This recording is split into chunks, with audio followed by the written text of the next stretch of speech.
1981 সালে ইন্দোনেশিয়ায় এক হোটেলের জন্য কয়েকটা মর্মান্তিক ঘটনা ঘটেছিল।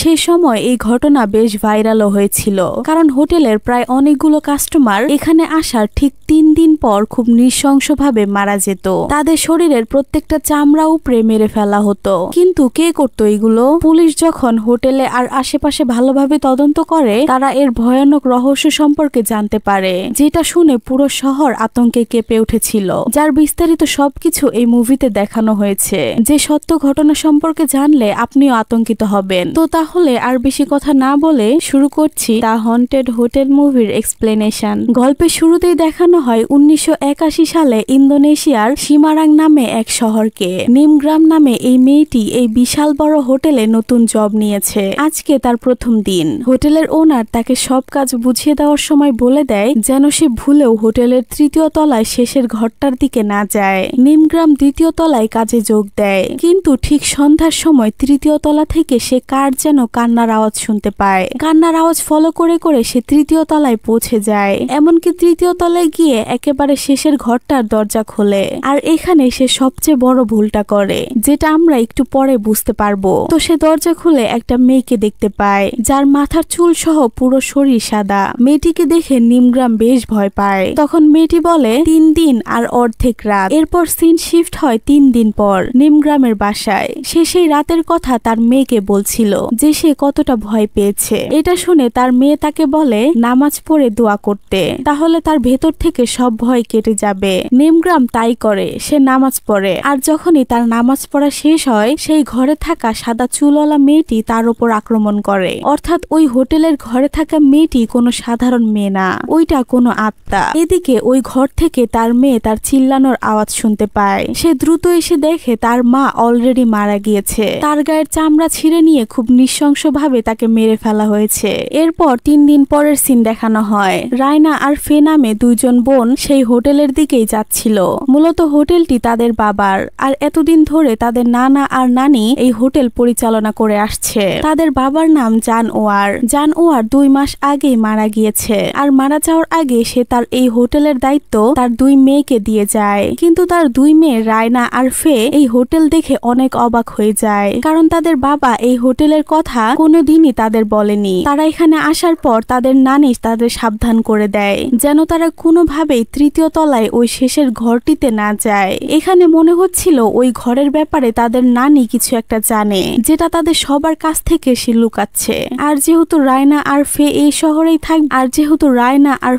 শহরেই থাকবে, তাই ফেকে তারা এখানেরই এক স্কুলে ভর্তি করে দেয়। সেখানে রায়নার সাথে তার এক্স বয়ফ্রেন্ড আরদোর দেখা হয়, যার সাথে সে 6 মাস আগে ব্রেকআপ করেছে।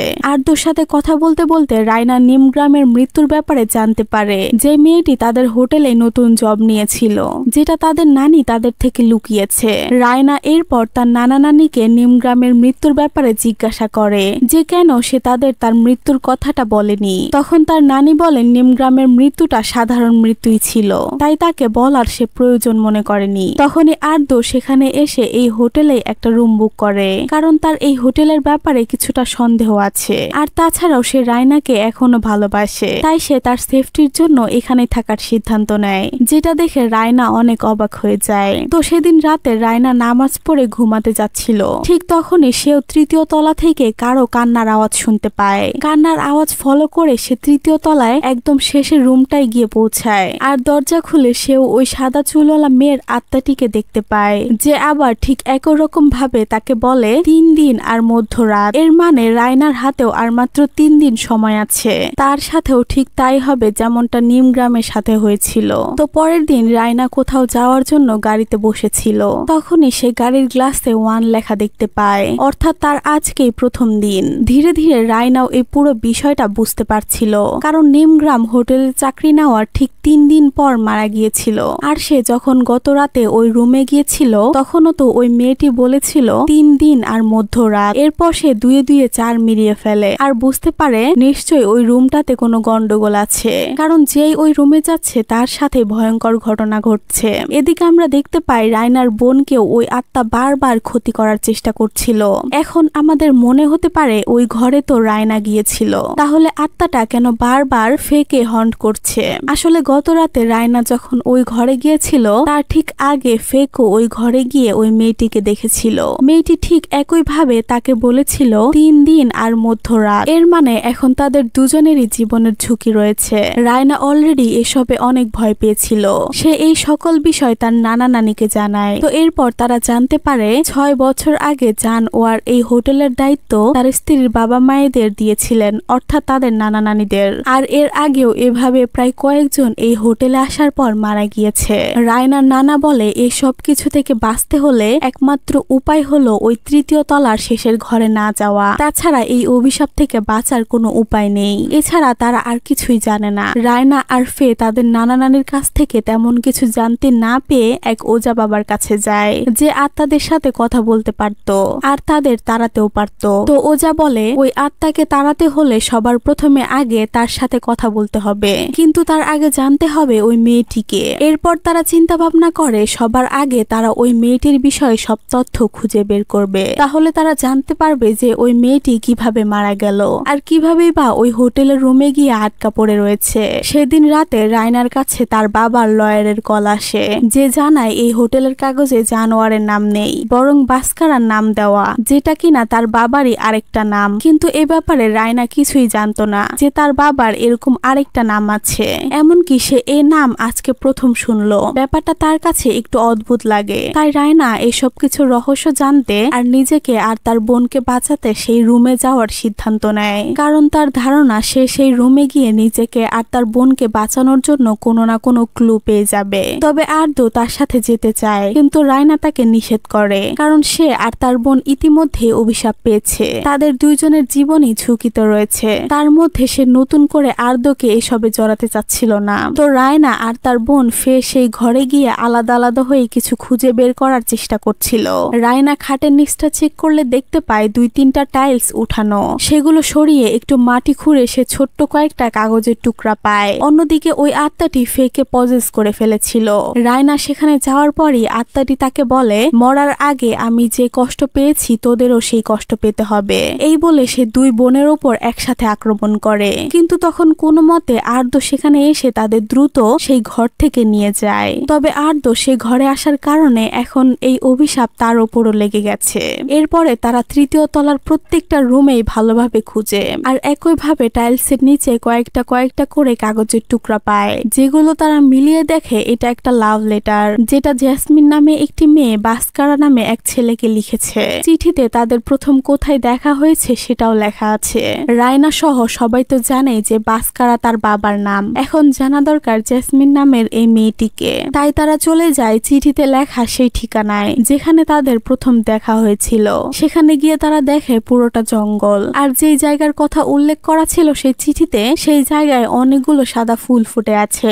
রাস্তায় এক ছেলেকে তারা এই ব্যাপারে জিজ্ঞাসা করলে ছেলেটি বলে, আমাদের গ্রামে প্রায় সব জায়গায় এই সাদা ফুল ফুটে আছে। এই কথা শুনে রায়না ও আর্দ্রর কিছুটা সন্দেহজনক মনে হয়। তাদের মনে হয় জেসমিন নামের মেয়েটি হয়তো ওই গ্রামেই বড় হয়েছে। তাই তারা ওই ছেলেটির সাথে ওই গ্রামে যায়। গ্রামে গিয়ে গ্রামের প্রধানের বাসায় যায়। তাকে গিয়ে তারা জেসমিনের ব্যাপারে জিজ্ঞাসা করে। এখানে আমরা লক্ষ্য করি জেসমিনের নাম শুনে লোকটির মুখের এক্সপ্রেশন পাল্টে যায়। সে কিছুটা রেগে গিয়ে তাদের বলে দেয় জেসমিন নামে সে কাউকেই চিনে না। এখন কথা হলো, সে যদি জেসমিন নামে কাউকে নাই চিনে তাহলে রাগ করলো কেন? সে তো জেসমিন নাম শোনার আগে একদম নর্মাল ছিল। তখন তারা বুঝতে পারে গ্রামের প্রধান তাদের কাছ থেকে কিছু লুকাচ্ছে। এরপর তারা তার স্ত্রীর থেকে জানতে পারে জেসমিন আসলে তাদেরই মেয়ে। তার ডাক নাম হলো ম্যানোয়ার। জন্ম নেওয়ার পর থেকেই তার শরীরে অ্যালবিনো নামক এক রোগ রয়েছে, যার কারণে তার চুল আর পুরো শরীর সাদা, যে কারণে গ্রামের সকল বাচ্চা সব সময় তাকে বুলি করত। তার সাথে কেউ বন্ধুত্ব করত না। তার উপর তার বাবাও তার সাথে অনেক খারাপ ব্যবহার করত। তার মতে তার মেয়ের জন্ম একটা অভিশাপ। সে এই গ্রামের প্রধান, আর তার মেয়ে এভাবে জন্ম নেওয়ার তার মান সম্মান শেষ হয়ে গেছে। জেসমিনের বাইরে তো কোনো বন্ধু ছিলই না, আবার ঘরেও তার সাথে তার বাবা খারাপ ব্যবহার করত। পরিবার ও সমাজের দেওয়া দুঃখ কষ্ট অবহেলা আর সহ্য করতে না পেরে সে একদিন বাড়ি থেকে চলে যায়। ব্যাস এতটুকুই তারা জেসমিনের পরিবার থেকে জানতে পারে। এরপর ওজা জেসমিনের সাথে কথা বলার চেষ্টা করে আর জানতে পারে সেদিন বাড়ি থেকে বের হয়ে সে বেশি দূর যেতে পারেনি। জঙ্গলে ক্লান্ত শরীরে অজ্ঞান হয়ে গিয়েছিল। ঠিক তখনই বাস্কারা তাকে জঙ্গলে দেখতে পেয়ে সেখান থেকে উঠিয়ে হোটেলে নিয়ে আসে। বাস্কারার বাবা মা কেউ নেই। সে একাই এই হোটেল পরিচালনা করত।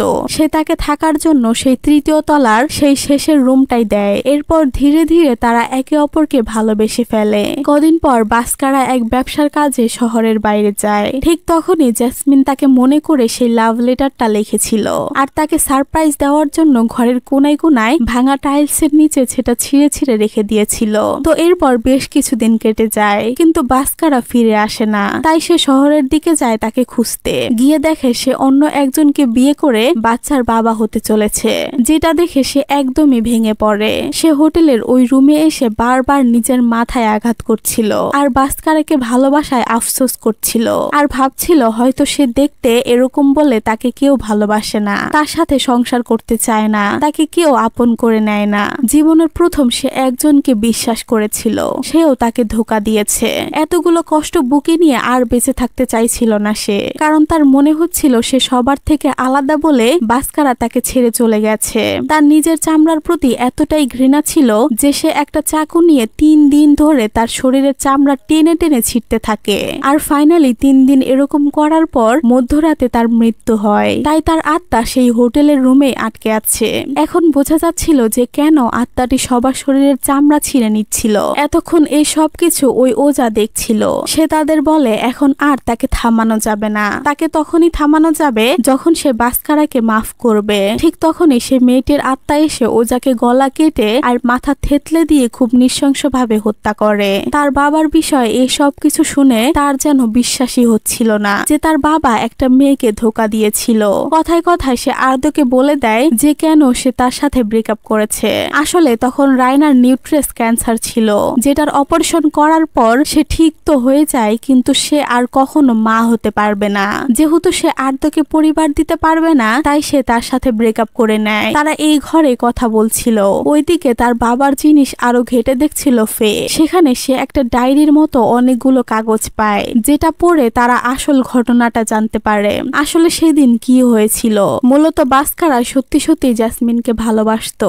সে তার জন্য আংটি কিনে তাকে প্রপোজ করে বিয়ে করার জন্য, কিন্তু আসার পথে তার অ্যাক্সিডেন্ট হয় আর সে মাথায় এতটাই আঘাত পায় যে তার স্মৃতিশক্তি হারিয়ে যায়। ফলে তার অতীতের কোনো কিছুই আর মনে থাকে না। তাকে হাসপাতালে ভর্তি করানো হয় আর যাদের গাড়ির সাথে তার অ্যাক্সিডেন্ট হয়েছিল তারা তাকে নিজের সন্তানের মতো লালন পালন করতে শুরু করে, অর্থাৎ তারা তাকে অ্যাডপ্ট করে নেয়। তাকে নতুন নাম দেয় জানওয়ার, তাকে বিয়েও দেয়। কিন্তু তার বেশ কিছু মাস পর তার স্মৃতিশক্তি ফিরে আসে। সে আবার ফিরে যায় সেই হোটেলে, কিন্তু গিয়ে দেখে জেসমিন মারা গিয়েছে অনেক দিন হয়েছে। তার লাশ কঙ্কাল হয়ে গিয়েছে, কিন্তু তার চুল দেখে বাস্কারা বুঝে ফেলে এটাই জেসমিন। সে প্রচুর কান্না করে আফসোস করে। এরপর সে লাশটিকে হোটেলের নিচে বেসমেন্টে পুঁতে রাখে আর তার স্মৃতি হিসেবে সেখানে সে আংটির সিম্বল এঁকে রাখে।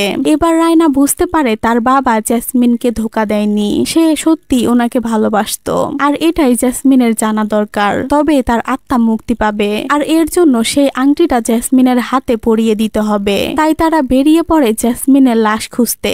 আর আজকে রায়নার 3 দিন আর অর্ধেক রাত পূরণ হয়েছে, তাই ওই আত্মাটা তাকেও মেরে ফেলার জন্য চলে আসে। সে আর্দকে পজেস করে নিয়েছিল।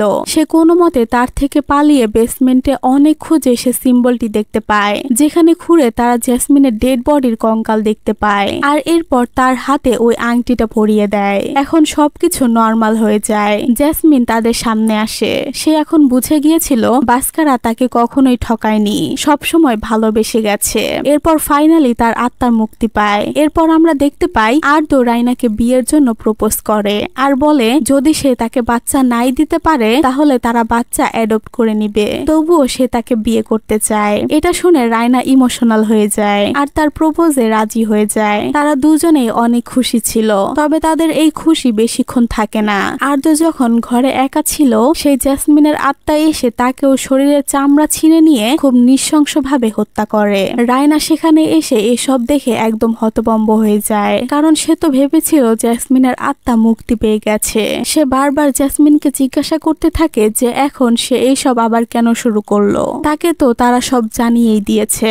এরপর আত্মাটি রায়নার বোন ফের উপরে ভর করে আর রায়নাকে জানায় তারা দুইজন শুধু বাস্কারার মেয়ে বলে বেঁচে গেছে আর তারা তাকে সত্যিটা জানিয়েছে বলে। তাছাড়া ওই রুমে যারাই যাবে আর তাকে দেখবে তাদেরই সেই একই রকম ভাবে মৃত্যু হবে, কারণ তার প্রতিশোধ এখনো শেষ হয়নি। যারা ছোটবেলায় তাকে তাকে বুলি করত, বড় হয়ে তাকে অত্যাচার করত, তাদের থেকে এখনো বদলা নেওয়া হয়নি। তার নিজের বাবাও তো তাকে কত অত্যাচার করেছে। অবশেষে তাকে এই গ্রাম ছেড়ে চলে যেতে হয়েছে। তো এরপর তারা সবাই সেই হোটেল থেকে চলে যায় আর হোটেলটা বিক্রি করে দেওয়ার সিদ্ধান্ত নেয়। এর বেশ কিছুদিন পর দুজন পুলিশ সেই হোটেলে আসে আর তারাও তৃতীয় তলা থেকে কারো কান্নার আওয়াজ শুনতে পায়। সেই কান্নার আওয়াজ ফলো করে রুমে গেলে তারাও সেই সাদা চুলওয়ালা মেয়ে জেসমিনকে দেখতে পায়। পুলিশ তো আর জানতো না যে এটা একটা আত্মা। তখন জেসমিন বলে দেয় 3 দিন আর মধ্যরাত। আর এখানে এই মুভিটা শেষ হয়। তো কেমন লাগলো আপনাদের ইন্দোনেশিয়ায় ঘটে যাওয়া সত্য ঘটনা সম্পর্কে জেনে? যদি ভালো লেগে থাকে তাহলে একটু লাইক দিয়ে কমেন্ট করে জানাবেন। আর এরকমই আরো মুভির এক্সপ্লেনেশন দেখতে চাইলে আমার চ্যানেলটি সাবস্ক্রাইব করে রাখুন। তো আজকের মতো আমি এখানেই বিদায় নিচ্ছি। হাজির হব নতুন কোনো ভিডিওতে।